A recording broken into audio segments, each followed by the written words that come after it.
السلام عليكم ورحمة الله وبركاته. متابعينا ومتابعين رويال فرنتشر، وحشتونا. الفيديو ده بتاريخ يوم 29/8/2025. بصوا يا جماعة، بعد الصلاة والسلام على رسول الله، لسه جاينا ما شاء الله اللهم بارك شوية تلاجات.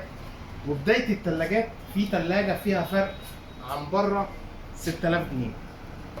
في تلاجة فيها فرق عن بره 6000 جنيه، جديدة زيرو، كرتونتها بالضمان بتاعها. تعالى كده يا باشمهندس. الثلاجة دي قرب يا باشمهندس، لحظة كده.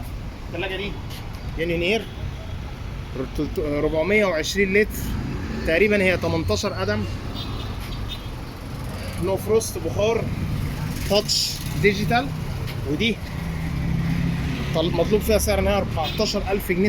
سعرها بره النهارده اكتر من 6000 جنيه فرق. سعرها بره النهارده تقريبا 22، من 20 ل 22 بتتباع نو فروست ديجيتال. موجود عندنا برضه يا جماعه الحته دي كريازي سيلفر تي فروست، مش نو فروست استعمال.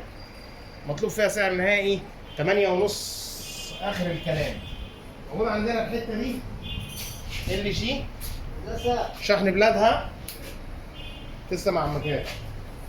شحن بلادها ديجيتال، فابريكا بالكامل، ما عملش فيها صيانه خالص. فيها حاجات بسيطه للامانه، بس للامانه ممكن مثلا رف مكسور مش عارف ايه.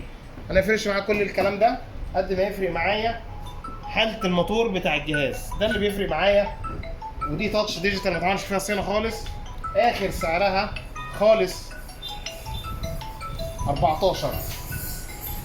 دي الاسكا لسه في الضمان، ممتازه، ما عملش فيها صيانه خالص. صاحبها جايبها ب 14 واحنا طالبين فيها 10.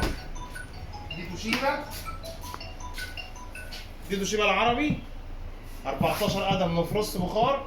صاحبها جايبها من فتره استعمال، حالتها كويسه جدا. سعرها النهارده تقريبا بتتباع في المعرض ب 22 واحنا بنقول 10 بس، فرق 12000. طبعا مستعمله مش جديده. السلام عليكم ورحمه الله. يا عم فرق. ازيك يا عم فرق؟